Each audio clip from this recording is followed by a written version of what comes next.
Assalamualaikum warahmatullahi wabarakatuh. Salam sejahtera untuk kita semua. Om Swastiastu, Namo Buddhaya, salam kebajikan, Shalom. Selamat pagi Bunia, selaku dosen dari mata kuliah kebijakan sosial. Perkenalkan, saya Muhammad Aksari Juliansa dengan NIM 194171411017 dengan kelas reguler A, bermaksud untuk menjawab soal ujian akhir semester mata kuliah kebijakan sosial Prodi Administrasi Publik Fakultas Ilmu Sosial Universitas Negeri Yogyakarta tahun ajaran 2022 sampai 2023. Sebelumnya izinkan saya menjawab soal nomor 1, yaitu tentang jelaskan pengertian dari kebijakan inklusif. Menurut saya kebijakan inklusif merupakan konsep kebijakan yang diformalisasikan dengan keikutsertaan masyarakat, terutama masyarakat dalam mengambil sebuah keputusan, yaitu masyarakat rentan. Masalah masyarakat rentan hadirnya masyarakat rentan tersebut dengan tujuan dapat terpenuhinya dan dapat terpecahkan masalah yang dihadapi oleh masyarakat rentan tersebut, sehingga akses masyarakat rentan tersebut dapat bersuara untuk menentukan kebijakan yang tepat pada lokasi tersebut. Kemudian yang kedua itu mengapa dibutuhkan kebijakan inklusif yang berdasarkan evidence based policy atau EBP. Kebijakan inklusif dibutuhkan atas dasar EBP atau evidence based policy, yaitu karena dasarnya evidence based policy yaitu penelitian yang berdasarkan fakta di lapangan. Hadirnya penelitian yang berdasarkan fakta di lapangan adalah untuk minimalisir preferensi individu dalam menentukan kebijakan tersebut, sehingga hadirnya EBP tersebut dapat memecahkan masalah yang lebih akurat, tepat, dan cepat dalam menyelesaikan masalah yang dirasakan oleh masyarakat rentan sesuai dengan penjelasan dari kebijakan inklusif tersebut. Kemudian yang kedua itu bagaimana tantangan dan peluang kebijakan inklusif dapat diterapkan di Indonesia. Peluang implementasi kebijakan inklusif di negara Indonesia sangat terbuka lebar. Kita lihat dari beragam masalah 7 masalah sosial yang dijelaskan dalam PPT Bu Kurnia pada pertemuan 9 atau pertemuan ke-10 itu yang melanda di Indonesia, itu menunjukkan bahwa kebijakan inklusif dapat terbuka lebar dan dapat diterapkan di Indonesia. Faktor tersebut sangat mendukung untuk mengimplementasikan kebijakan tersebut. Namun bagi saya itu tantangannya itu kurangnya kesadaran masyarakat dalam menjalankan kebijakan inklusif tersebut, seperti dalam contoh menyebutkan tentang penyandang disabilitas. Dalam pengaplikasiannya sangat tepat untuk menolong penyandang disabilitas, tetapi sering yang kita ketemui seperti trotoar di marking jalan, kebijakan untuk disabilitas sering disalahgunakan, sebagai contohnya pedagang kaki lima yang mengambil lahan untuk jalan disabilitas. Kemudian contoh yang kedua yaitu kesadaran masyarakat yang kurang.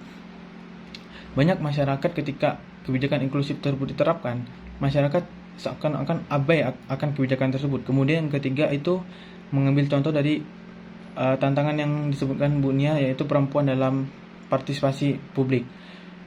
Tentu di bahasa ini ruang untuk akses perempuan sangat terbuka, namun kita juga menilai bahwa partisipasi masyarakat, partisipasi kelompok laki-laki masih sangat tinggi, sehingga peluang dan ruang untuk perempuan masih terbatas. Dan kita lihat pula kesempatan perempuan untuk akses tersebut masih sangat dibatasi, walaupun kebebasan berpendapat itu sangat ditekankan pada periode ini. Kemudian saya akan menjawab soal nomor 2, yaitu jelaskan bagaimana dinamika konfigurasi peran aktor dalam kebijakan sosial. Konfigurasi peran aktor dalam kebijakan sosial ini mempunyai tata hubungan dan saling berkaitan. Sektor pemerintah lebih fokus tentang mengarahkan sebuah kebijakan, sementara sektor swasta lebih berkecimpung dengan menjadikan penggerakan aktivitas terfokus di bidang ekonomi, sedangkan sektor publik memberikan masukan kepada sektor pemerintah untuk menyelesaikan masalah-masalah yang dirasakan pada masyarakat publik tersebut. Kemudian yang kedua itu meminta untuk menjelaskan masing-masing peran aktor, yaitu dari peran pemerintah, peran sektor privat atau swasta, dan juga peran publik, yaitu menjelaskan tentang penjelasan perumusan, implementasi, monitoring dan evaluasi kebijakan. Saya akan mulai dengan pemerintah. Pada perumusan, pemerintah mencari dan melihat isu-isu yang beredar di kalangan masyarakat yang dirasakan oleh masyarakat, sehingga nantinya isu tersebut akan akan masuk dalam agenda sebuah kebijakan dan akan dipecahkan. Kemudian pada saat implementasi, pemerintah betul bertanggung jawab penuh atas segala program-program yang telah ditetapkan dengan regulasi-regulasi dan kebijakan-kebijakan yang telah ditetapkan dengan tujuan untuk memecahkan masalah yang mereka rumuskan tadi. Kemudian dengan monitoring dan evaluasi tersebut, pemerintah yaitu dengan memiliki dua tahapan, yaitu dengan mengawas dan memantau agar kebijakan tersebut dapat terlaksana dan berjalan dengan baik serta tepat sasaran. Kemudian di sektor swasta, perumusan itu swasta ikut berpartisipasi dalam berpendapat dan dengan hasil dan pemahaman analisis mereka sendiri atau berdasarkan hasil analisis swasta tersebut yang kemudian akan menjadikan pertimbangan oleh pemerintah dalam membuat keputusan tersebut. Jadi swasta memberikan masukan kepada pemerintah dan kemudian nanti pemerintah ikut mempertimbangkan apa yang dilihat pemerintah sebagai isu dan apa yang dilihat swasta sebagai isu, dan kemudian dipertimbangkan untuk menjadikan sebuah kebijakan. Kemudian swasta di bidang implementasi, yaitu mereka melaksanakan kebijakan tersebut pada wilayah subsektor mereka atau wilayah kekuasaan mereka dengan tujuan untuk memecahkan masalah tersebut yang terjadi pada sektor mereka tersebut. Kemudian di proses monitoring dan evaluasi kebijakan, swasta memberikan informasi kepada pejabat publik, terutama yang bersifat teknis dan bersifat mengenai sifat pada saat di lokasi, serta bersifat atas kebijakan yang sudah terlaksana dan memberikan pemasukan kepada pemerintah atas alternatif kebijakan yang lebih tepat atas masalah yang mereka rumuskan tadi. Kemudian di sektor publik, yaitu masyarakat atau publik menyuarakan isu yang sedang dirasakan oleh mereka, yang kemudian untuk mendapatkan sebuah perhatian dari pejabat publik bahwa isu yang mereka gaungkan itu adalah sebuah isu yang urgensi dan butuh diselesaikan. Kemudian implementasi itu menjalankan kebijakan yang sudah diputuskan oleh pemerintah, dan badan monitoringnya memberikan kesan dan tanggapan atas program pemerintah tersebut.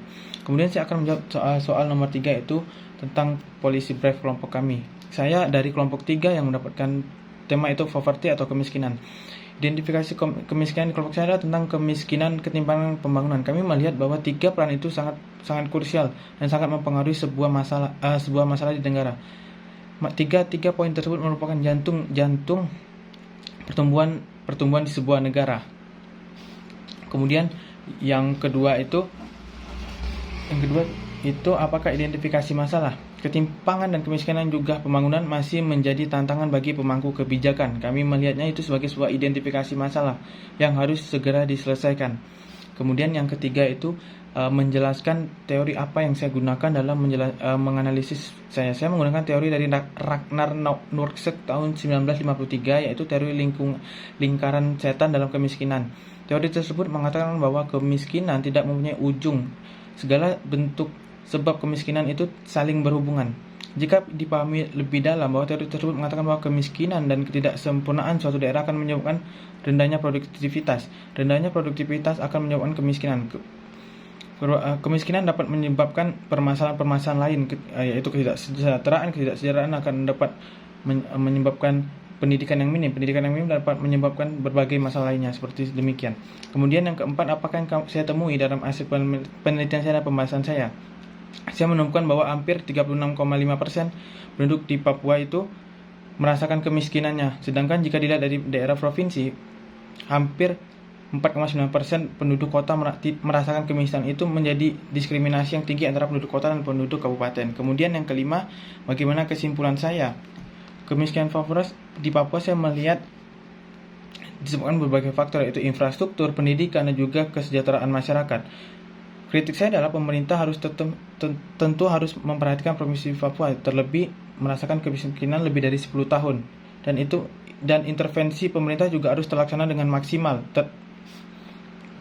Kemudian bagaimana peran saya di tugas kelompok? Saya berperan aktif dalam menyelesaikan policy brief dengan fokus saya kajian Papua. Jika dibuat rankingan, saya mendapat ranking 3-4 karena saya ikut andil dan ikut aktif. Namun saya tidak ikut andil dalam penulisan policy brief secara penuh dengan menyusun penggabungan, dan saya tidak ikut dalam penyusunan sebuah video. Terima kasih. Salam hangat dari saya, Muhammad Aksari Juliansyah. Mohon maaf jika ada salah kata dalam video. Mohon maaf jika gugup. Terima kasih, Bu Nia. Selamat pagi.